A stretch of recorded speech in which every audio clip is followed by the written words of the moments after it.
مجھے تو یوں ہی لگ رہا ہے، آگے اللہ جانتا ہے۔ اچھا نہیں تو کیا کنر صاحب آپ سمجھتے ہیں کہ یہ کیا موبائل اور انٹرنیٹ سروسز کی بندش جو ہے حالات کو کنٹرول کرنے میں مددگار ثابت ہوتی ہے یا عوامی غصہ ہو رہی ہے، بڑھاتی ہے؟ بالکل ہو رہی ہے، مددگار ثابت ہو رہی ہے۔ اس مددگار، کے بغیر اچھا ہمارے نہیں، آج کل کمیونیکیشن کا دور ہے، سوشل میڈیا جو وہ بہت تیز ہے، آپ کو یہ شٹ ڈاؤن کرنی پڑتی ہیں اگلوں کو، کیا وہ ان کی نقل و حرکت کو کیا کہتے ہیں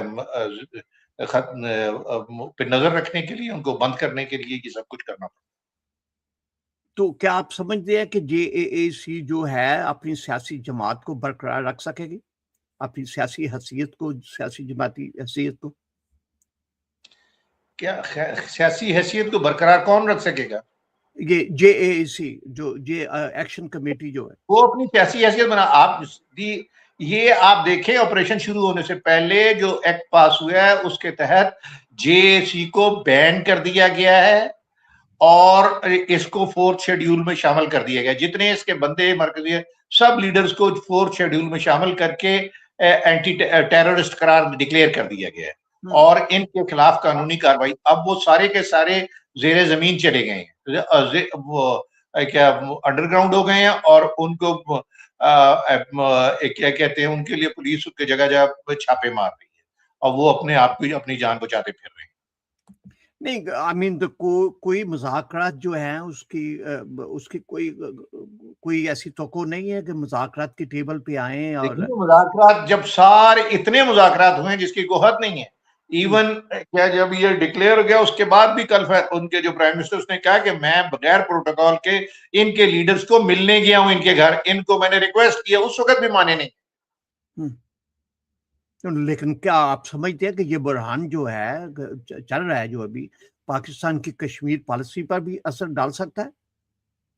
دیکھیں یہ بحران جو کریٹ کیا گیا وہ اسی لیے کریٹ کیا گیا ہے نا کہ پاکستان کی کشمیر پالیسی پہ اثر ڈالا جائے، اور اس کا اثر جو ہے انشاءاللہ پازیٹیو ہوگا، نیگیٹو نہیں ہوتا۔ آپ دیکھیے گا جب یہ اس کو دبا لیا جائے گا، سب کچھ ہو جائے گا، تو آپ دیکھیے گا پھر اس کے یہ کشمیر ایشو جو ہے یہ اس کو کسی نہ کسی طریقے سے اٹھایا جائے گا، اور انڈینز پھر پچھتائیں گے کہ یہ ہم نے کیا کیوں۔ کنر صاحب کیا آپ سمجھتے ہیں کہ ریاست کو سختی اور مذاکرات دونوں راز سے ساتھ ساتھ اختیار کرنے چاہیے؟ آپ کو پتا ہے مذاکرات پورے 15 دن چلتے رہے ہیں ان کے ساتھ، اس کے بعد یہ فیصلہ ہوا،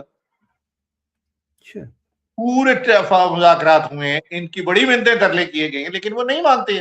جو ان کی ڈیمانڈز تھی 37 میں سے یا 38 میں سے کوئی ان کی کیا میرے خیال میں 35 ڈیمانڈز تو مان لی گئی ہیں، جی وہ کمپرومائز کرنے کو تیار نہیں ہے، تو پھر کیا کرے گورنمنٹ؟ آپ کیا سمجھتے ہیں کہ آنے والے چند ہفتوں میں آزاد کشمیر کے لیے سب سے بڑا سیاسی خطرہ کیا ہے؟ سیاسی خطرہ تو انہی کے تھرو ہے نا، کہ اگر ان کو قابو نہ پایا گیا تو یہ کیا کہتے ہیں الیکشن جو ہونے نہیں دیں گے، اور وہاں لا اینڈ آرڈر کا مسئلہ کریٹ کریں گے۔ تو اب اگر مجھے لگتا ہے کہ ان پر قابو پانے کے بعد ہی الیکشن کروائے جائیں گے۔ الیکشن کا شیڈول تو چل رہا ہے، لیکن اس میں جو انہوں نے پیپر جمع کرانے کی تاریخ ہے وہ 10 دن رکھی ہے، یعنی کہ آج سے شروع ہو کے 19 تاریخ تک ہے۔ یہ اس پیریڈ کے دوران انہوں نے اس پہ قابو کر لینا ہے، اگر نہ ہوا تو ان کو پھر کیا الیکشن جو ڈیلے کرنے پڑیں گے۔ مجھے امید ہے وہ نوبت نہیں آئے گی، اس سے پہلے ہی سب کچھ حل ہو جائے۔ کنر صاحب تھوڑا سا نکلتی ہیں کشمیر سے، جیسے آپ نے فرمایا کہ یہاں تک نوبت نہیں آئے گی، تھوڑا سا ہم چلتے ہیں مشرق وسطیٰ میں۔ ایران جنگ کے 100 دن ہیں، اور کیا واقعی 100 دن کی جنگ نے ایران کی فوجی طاقت کو فیصلہ کو نقصان پہنچایا ہے؟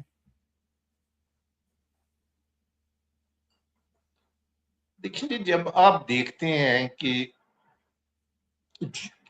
چاہے ان کی فوجی طاقت کو یا ان کی اکنامک طاقت کو نقصان پہنچا ہے یا نہیں، نقصان تو ڈیفینیٹلی ہوا، اس میں کوئی شک والی بات نہیں۔ چیز یہ دیکھی جاتی ہے کہ کیا جو آبجیکٹیو سیٹ کیے گئے تھے جنگ کے لیے وہ امریکہ حاصل کر سکی ہے کہ نہیں کر سکی، اسرائیل وہ حاصل کر سکا ہے کہ نہیں کر سکا۔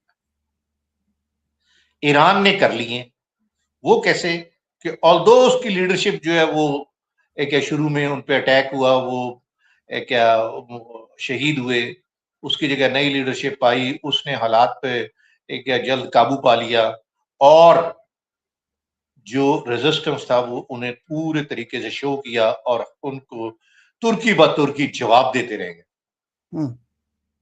تمام یو ایس کے بیسز جو تھے ان کو انہوں نے ٹارگٹ بنایا, اور یو ایس کے جتنے ہتھیار تھے, ایئر کرافٹ تھے, آپ کو پتہ ہی ہے 48 کے قریب یونائٹڈ اسٹیٹس کے جو ایئر کرافٹ ہیں ان کو ہٹ کیا ہے, ان کے نیول ویسلز کو ہٹ کیا ہے, ان کے جو پرسنلز ہیں ان کو کیجولٹی بنایا, زخمی ہوئے ہیں, ان کے بیسز جو ہیں وہ تباہ کیے ہیں, جتنے گلف میں کیا 16 بیسز ہیں ان کے سارے جو جتنے ہیں سب کے سب ہٹ ہوئے ہیں. اس کے علاوہ اسرائیل کے اندر جو انہوں نے بمباری کی ہے, وہ میزائلز مارے ہیں, وہ بے انتہا مارے ہیں. اسرائیل بتاتا تو نہیں ہے, لیکن آپ دیکھ لیں کہ اس کا کتنا نقصان ہے. تو اس کے بعد اب یہ سارے نقصان کے بعد بھی آپ یہ سمجھتے ہیں کہ ایران نے اپنے آبجیکٹو نہیں اچیو کیے ہیں, تو میں پھر کیا کہتے ہیں اور کچھ نہیں کہہ سکتا کہ عمران نے اپنے آپ کو بہت اچھے طریقے سے ڈیفینڈ کیا ہے, اور اس کا جواب دیا جو کچھ اس پہ ایگریشن کیا گیا ہے. اس کی وجہ سے دنیا یہ تسلیم کرتی ہے کہ ایران نے اپنا سکسیسفل ڈیفنس کر کے کیا اب یہ جنگ فتح کر لی, آلدو اس نے کوئی علاقہ فتح نہیں کیا, لیکن اپنے ملک میں رہتے ہوئے اس نے اپنا کامیاب دفاع کیا. یہی اس کی امریکہ. اگر ایران کا جو جوہری پروگرام ہے تباہ ہو چکا ہے, تو کیا خطے میں ایٹمی خطرہ ختم ہو گیا؟ اگر اس کا جوہری پروگرام تباہ ہو چکا ہوتا تو یہ بار بار کیوں اس کو کہہ رہے ہیں کہ جی آپ نے انریچ جو یورینیم ہے ان کا, اس کو آپ کیا تباہ کریں, اس کو ختم کریں. اس کا مطلب ہے ان کا عراق میں بھی اس لیے حملہ کیا تھا عراق پہ. ویسٹرن لابی جو ہے نا, جو امریکن لابی ہے اور ٹرمپ جو ہے, یہ سب جھوٹ بول رہے ہیں. اور پوری امریکن, اب آپ کو پتا ہے عوام اب یہ جو ٹرمپ کے روزانہ بیانات تبدیل ہو رہے ہوتے ہیں, اس سے اب تنگ آ چکی ہے. وہ ان کی باتوں کو مانتے نہیں ہیں. اگر یہ جو پچھلے سال جنگ ہوئی تھی, اس میں انہوں نے اتنی زیادہ اس کے وہ جو ویریس نیوکلیئر سائٹس تھیں ان کو تباہ کرنے کا اتنا بڑا کلیم کیا تھا, تو اس کے بعد تو ان کو یہ کچھ بھی نہیں ان کو کرنا, ڈیولپ نہیں کرنے کے قابل ہونے, لیکن اس کے باوجود وہ ان پہ لگے رہے ہیں. وہ ان کے پاس ان کی نیوکلیئر کیپیبلٹی انٹیکٹ ہے, یورینیم بھی ان کے پاس اتنا زیادہ 60% سے زیادہ انریچڈ ہے. تو آپ دیکھ لیں وہ ان کا نیوکلیئر پروگرام کیسے ختم ہوا ہے. آپ ایک بات یاد رکھیں, جو ایرانین ڈیفنسز ہیں انہوں نے یہ اس جنگ کی تیاری پچھلے 40 سال سے کی ہوئی ہے. وہ اس جنگ کی تیاری کی خاطر انہوں نے بہت شہر کے شہر اپنے انڈر گراؤنڈ بسائے ہوئے.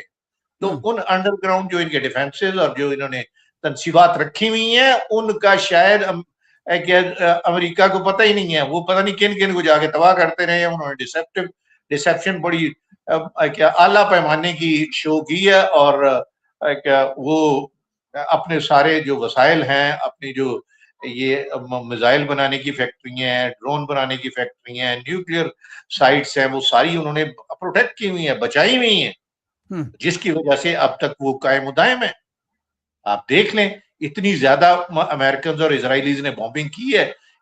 ایران کے پاس کوئی ایئر فورس نہیں ہے, لیکن یہ ان کی ہزاروں سورٹیز آئی ہیں, آ کے پورے ایران کے اوپر کارپٹ بامبنگ کرتی رہی ہے, لیکن وہ اس کا نقصان نہیں کر سکے. وہ قوم اسی طرح زندہ ہے, سب کچھ ہے. آپ ان کا کیا نقصان کر سکے؟ کچھ بھی نہیں کر سکے. اب اس کے نتیجے میں آج ایران جو ہے اس خطے کا ایک بہت مضبوط پلیئر بن گیا. ابھی وہ سب کو آنکھیں نکال کے دکھا رہا ہے. آپ دیکھ لیں کہ یہ جو اس نے پچھلے 3-4 دن میں اسرائیل کے اوپر دوبارہ میزائل فائر کیے ہیں, 30 میزائل, وہ اس نے بتا دیا ان کو کہ آپ جو مرضی کر لیں, ہم آپ کو کہاں بھی ہے نشانہ بنا سکتے ہیں, ٹھیک ہے, آپ کو ہم چھوڑیں گے نہیں. اس کے جواب میں یہ اسرائیلیز وغیرہ کچھ نہیں کر سکے, ٹھیک ہے. تو یہ اس نے بالکل ان کو للکار کے بتا دیا, اسرائیل کو بھی اور امریکہ کو بھی, آپ جو مرضی کرتے رہیں, ہم اپنی جگہ پہ قائم ہے, زندہ ہیں, ٹھیک ہے, ہمارا آپ کچھ نہیں کر سکتے ہیں. اس کے نتیجہ آپ یہ دیکھ لیں کہ اب امریکہ اور ایران جو ہے ان کی کوئی بات نہیں مان رہا, کوئی کیا جو گلف یہ اسٹریٹ آف ہرمز ہے اس کو نہیں کھول رہا. یہ منتے ترلے پہ ہیں, لیکن نہیں, انہوں نے صاف کہا ہوا ہے جب تک آپ ہمارے $24 بلین اپ فرنٹ ہمیں ریلیز نہیں کرتے ہیں کوئی کسی قسم کا معاہدہ نہیں ہوگا.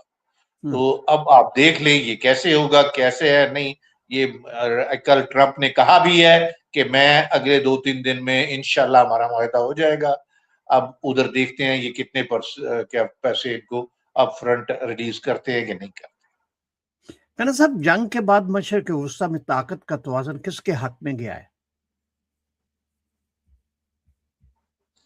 جنگ کے بعد طاقت کا توازن جو ہوگا آپ دیکھ لیں, وہ تو سارا کیا کہتے ہیں جو جنگ سے پہلے صورتحال تھی اور جنگ کے بعد جو ہے اس میں مکمل طور پہ تبدیلی ہے. آپ ایک یاد رکھیں جو امریکہ اور اسرائیل کی جنگ سے پہلے پوزیشن تھی وہ اب نہیں ہے.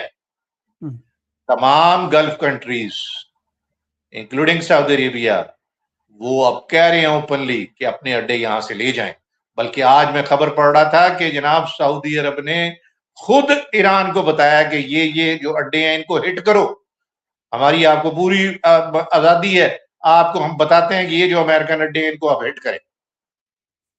ابھی آگے بھی جو یہ کویت کے بارے میں بھی یہی بات آ رہی ہے, کیا قطر کے بارے میں بھی آ رہی ہے کہ وہ خود بتا رہے ہیں کہ یار ان کی امریکن آپ کو ہم بتاتے ہیں ان کو ہٹ کرو تاکہ یہ ہماری جان چھوڑے. تو یہ حال ہے ان کا. اسرائیل کا جو ہے, اسرائیل کی آپ دیکھ لیں, اسرائیل کو اب سمجھ نہیں آ رہی ہے کہ وہ کیا کریں. وہ جا کے وہ بیچارہ لبنان ہے اسی کو تنگ کر رہا ہے حزب اللہ کو, حزب اللہ نے اس کو آگے لگایا ہوا ہے. ٹھیک ہے, وہ بیچارے حماس والے فلسطینین جو ہیں وہی بیچارے کیا اس وقت مارے ہوئے ہیں, ان کے حالت خراب ہے. ورنہ یہ اگر وہ بھی ٹھیک ہوتے تو اس نے اسرائیلیوں کو کیا مزہ چکھا دینا تھا. ابھی اسی لیے تو ٹرمپ صاحب کو سمجھ نہیں آ رہی کہ اب کیا ہو رہا ہے ہمارے ساتھ. جو اس کے اوپر پریشر ہے کانگریس کا اور اسرائیلی لابی کا اور جو انٹرنل ڈومیسٹک پالیٹکس کا ہے, آپ امریکہ میں بیٹھے آپ کو خود پتہ ہے ادھر کیا حالات ہے. تو وہ جس طرح سے بھی ہے وہ اس کے پاس کوئی اور حل نہیں ہے ٹرمپ کو کہ وہ ڈیل کرے اور جان چھڑائے اور چلا جائے. جتنا وہ ڈیلے کرے گا اتنا ہی اس کا نقصان ہے اور اس کو انٹرنلی کیا کہتے ہیں پریشر جو ہے اس پہ بڑھتا جا رہا ہے. کنا صاحب, کیا آپ سمجھتے ہیں کہ کیا یہ جنگ جو مشرق وسطیٰ میں ایک نئے جغرافیائی اور سیاسی نظام کی بنیاد رکھ رہی ہے؟ بالکل آپ درست فرما رہے ہیں. اس وقت جو نئے بلاک بن رہے ہیں, جو نئے بلاک بن رہے ہیں وہ کچھ اس طرح ہے کہ اسرائیل, یو اے ای, انڈیا, یہ صومالیہ کی جو انہوں نے صومالی لینڈ ہے وہ, اور ادھر سے سائپرس پلس جو آرمینیا ہے اس کو اسرائیل ملا رہا ہے. سائپرس میں بھی سنا ہے کہ انڈیا نے کچھ کیا کہتے ہیں برہموس میزائل اور اپنا اسرائیل بھی اپنا اڈا ڈیولپ کر رہا ہے تاکہ وہ ٹرکی کو ہٹ کر سکے. آرمینیا تعلقات وہ اسی لیے بنا رہا ہے کہ وہ ٹرکی کے ساتھ بارڈر ہے اس کا, ادھر ان کو تنگ کر سکے. صومالی لینڈ پہ وہ اس لیے جا رہا ہے کہ وہ جو اب کیا یہ دوسری وہ جو آبنائے ادھر ریڈ سی والی کیا اس کا نام ہے اس کو بند کر سکے. وہاں جو حوثیوں کا ہولڈ ہے اس کو بند کر اس کو وہ جواب دے سکے. انڈیا اسی لیے ان کے ساتھ جڑا ہوا ہے, یو اے بھی اس کے ساتھ اسی لیے جڑا ہوا ہے. انہوں نے اتنی زیادہ جو ان کے یہ جو کنٹریز ہیں جنہوں نے ان کے ابراہیم اکارڈ سائن کیا ہوا اس کو بہت زیادہ وہ ہیلپ کی ہوئی ہے مانیٹرلی. سوڈان نے بھی سائن کیا. سوڈان کے جو وہ فیکشن تھا جو کیا کہ جس کو ان سائن کرنے ابراہیم اکارڈ سائن کرنے کی وجہ سے جو انہوں نے ان کو ٹیررسٹ کی لسٹ سے آؤٹ کیا تھا, اس کے بعد جو سینکشن تھی وہ ختم کی تھی, اس سے اب اسرائیل سوڈان سے بیسز مانگ رہا ہے کہ ہمیں دیں, وہاں آئیں تاکہ جو ریڈ سی ہے اس پہ ہم اپنا کوئی بیس بنا سکے. اور اس پہ جو ریڈ سی سے جو یہ کیا نیول ٹریفک ہے اس کو ہم کوئی بلاک کر سکیں. تو یہ ہم، ساری چیزیں جو ہے یہ ایک سرکل بن رہا ہے. دوسری طرف پاکستان، ایران، سعودی عربیہ، ٹرکی، ایجپٹ، قطر، یہ ایک اور پیرل بلاک بن رہا ہے. ہم، اس میں ابھی دیکھتے ہیں اگر امریکنز کو ان کنٹریز سے نکالا جاتا ہے پلس عراق سے نکالا جاتا ہے، آپ دیکھیے گا پھر حالات بالکل ہی جو اسرائیل کا پلان تھا گریٹر اسرائیل بنانے کا وہ اب خاک میں مل گیا ہے. وہ ہم، اب اس کو نظر نہیں آ رہا کہ ہم کسی طریقے سے اس پہ عمل کر سکیں گے. گریٹر اسرائیل کا ان کا جو خواب ہے وہ دریائے نیل سے لے کے دریائے عرفات تک ہے کہ یہاں تک یہ گریٹر اسرائیل ہے. وہ اب یہ کہ اس کو اب انہوں نے ایک کسی طریقے سے پایا تکمیل پہ کس طرح چڑھاتے ہیں وہ دیکھا جائے. کرن صاحب last but not the least question ہے کہ آزاد کشمیر کے سیاسی بحران اور مشرق وسطی کی جنگی صورتحال کے تناظر میں کیا دنیا ایک نئے سیاسی اور جغرافیائی دور میں داخل ہو رہی؟ دیکھیں مڈل ایسٹ اور یہ جو حالات ہیں انٹرنیشنلی تو ٹھیک ہے، ان کو آپ پاکستان کی کوئی اسٹیبل کرتا ہے. یہ جو آزاد کشمیر کے حالات ہیں اس لیے یہ کریٹ کیے گئے، باقی اس کا انٹرنیشنلی کیا اس پہ حل پڑنا ہے. اگر پاکستان ڈی اسٹیبلائز ہوگا تو پھر وہ باقی چیزوں کی طرف وہ توجہ نہیں دے سکے گا. یہی اس کا ہے، اور تو اس میں کوئی ایسی چیز. لیکن جہاں تک مشرق وسطی ہے اس کا تو پوری دنیا پہ اثر پڑتا ہے. جو بھی اسٹریٹ آف ہارمز ہے آپ دیکھ لیں، اس کے بند ہونے سے پوری دنیا کی مارکیٹس جو افیکٹ، پوری دنیا میں مہنگائی ہے. تو یہ جو ہے یہ بہت اس کا مسئلے کا حل بہت ضروری ہے. جلدی سے اس مسئلے کا حل جلد سے وہ صرف ٹرمپ کے پاس ہے کہ وہ جلد سے جلد ڈیل پہ سائن کرے اور پیٹرول جو اسٹریٹ آف ہارمز کھلے تو تاکہ عرب جو ورلڈ کی مارکیٹ ہے وہاں تیل کی جو ریٹس ہیں وہ اسٹیبلائز ہوں اور کم ہوں، اور اس سے جو پوری دنیا کو فائدہ ہو. یہ اس کا ٹھیک ہو گیا. تھینک یو ویری مچ کرن صاحب. آپ کا انشاءاللہ آپ سے کل پھر ملاقات ہوگی. اپنا خیال رکھیں. ناظرین، ایران کے خلاف امریکی اور اسرائیلی کارروائیوں کے 100 دن مکمل ہو چکے ہیں، اور اس دوران دنیا بھر میں ایک بنیادی سوال زیر بحث ہے: کیا یہ جنگ اپنے مقصد حاصل کرنے میں کامیاب رہی یا خطے کو مزید غیر یقینی صورتحال کی طرف دھکیل دیا ہے؟ اس جنگ کے حامیوں کا دعویٰ ہے کہ گزشتہ 100 دنوں میں ایران کی عسکری صلاحیتوں، میزائل پروگرام اور جوہری ڈھانچے کو شدید نقصان پہنچایا گیا ہے. ان کے مطابق واشنگٹن اور تل ابیب نے پہلی مرتبہ صرف دفاعی حکمت عملی اختیار کرنے کے بجائے براہ راست طاقت کا استعمال کرتے ہوئے ایران کی صلاحیت کو نشانہ بنایا، جسے تہران گزشتہ کئی دہائیوں سے اپنی علاقائی طاقت کا بنیادی ستون سمجھتا تھا. ان حلقوں کے مطابق ایران کا بیلسٹک میزائل پروگرام، جو برسوں سے خطے میں اس کی دفاعی اور جارحانہ حکمت عملی کا اہم حصہ تھا، شاید متاثر ہوا ہے. اسی طرح اصفہان جیسے جوہری مراکز کو پہنچانے والے نقصانات کو بھی ایران کے جوہری عزائم کے لیے ایک بڑا دھچکا قرار دیا جا رہا ہے. جنگ کے حامی یہ بھی کہتے ہیں کہ یہ صرف فوجی تنصیبات ہی نہیں بلکہ ایرانی ریاست کے سیاسی اور نظریاتی ڈھانچے کو بھی شدید نقصان پہنچا ہے. ان کے نزدیک سپریم لیڈر آیت اللہ علی خامنئی کی ہلاکت ایران کی جدید تاریخ کا سب سے بڑا سیاسی واقعہ ثابت ہوئی. گزشتہ کئی دہائیوں سے ایرانی نظام حکومت کا مرکز انہی کی شخصیت جو کہ تھی. خامنئی کے دور میں ایران نے خطے میں اپنے اثر و رسوخ کو بڑھانے کے لیے مختلف اتحادی گروپوں اور تنظیموں کی حمایت کی. لبنان میں حزب اللہ، فلسطین میں حماس، عراق میں مختلف شیعہ ملیشیا اور یمن میں حواسی تحریک ایران کی علاقائی حکمت عملی کا حصہ سمجھی جاتی ہیں. جنگ کے حامیوں کا دعویٰ ہے کہ ان نیٹ ورکس کی صلاحیت بھی اس تنازع کے نتیجے میں کمزور ہوئی ہے. دوسری جانب ناقدین اس پورے بیانیے میں اتفاق نہیں کرتے. ان کا کہنا ہے کہ اگر ایران کو عسکری اور معاشی نقصان ضرور پہنچا ہے، لیکن کسی بھی جنگ کی کامیابی کا اصل پیمانہ صرف فوجی اہداف کی تبدیلی نہیں بلکہ طویل اور مدتی سیاسی نتائج ہوتے ہیں. ان ناقدین کے مطابق تاریخ بتاتی ہے کہ طاقتور ریاستیں محض فضائی حملوں یا فوجی کاروائیوں سے ختم نہیں ہوتی. ان کا کہنا ہے کہ ایران جیسے نظریاتی نظام کو کمزور کرنا ایک طویل عمل ہے، اور یہ کہنا قبل از وقت ہوگا کہ تہران کی حکمت عملی مکمل طور پر ناکام ہو چکی ہے. تاہم جنگ کے حامی اس تنقید کو مسرد کرتے ہیں اور کہتے ہیں کہ کسی بھی بڑی جغرافی تبدیلی کا اثر فوری طور پر ظاہر نہیں ہوتا۔ ان کے مطابق سوویت یونین بھی ایک دن میں نہیں گرا تھا، بلکہ برسوں کے دباؤ، معاشی مشکلات اور سیاسی تبدیلی نے اسے کمزور کیا تھا۔ اسی طرح ایران میں بھی تبدیلی کا عملی وقت لا سکتا ہے۔ معاشی میدان میں بھی ایران کو سنگین چیلنجز کا سامنا ہے۔ جنگ اور پابندیوں کے باعث ملک کی معیشت پر بھاری دباؤ پڑا ہے، کرنسی کی قدر میں نمایاں کمی آئی ہے، سرمایہ کاری کا مزید عمل جو متاثر ہوا ہے۔ امریکی بحری ناکہ بندی اور ابنائے حرمز کے گرد بڑھتی ہوئی کشیدگی نے ایرانی تجارت اور تیل کی برآمدات پر بھی اثرات جو ہیں وہ مرتب ہوئے۔ اس تناظر میں اسلام آباد کی ثالثی سے ہونے والی جنگ بندی کو بعض مبصرین ایران کی کمزوری کی علامت قرار دیتے ہیں، جبکہ دوسرے تجزیہ کار اسے ایران کی حکمت عملی کا حصہ سمجھتے ہیں تاکہ وہ اپنے وسائل کو دوبارہ منظم کر سکیں۔ اہم سوال یہ ہے کہ کیا فوجی کامیابی سیاسی کامیابی میں تبدیل ہو سکے گی؟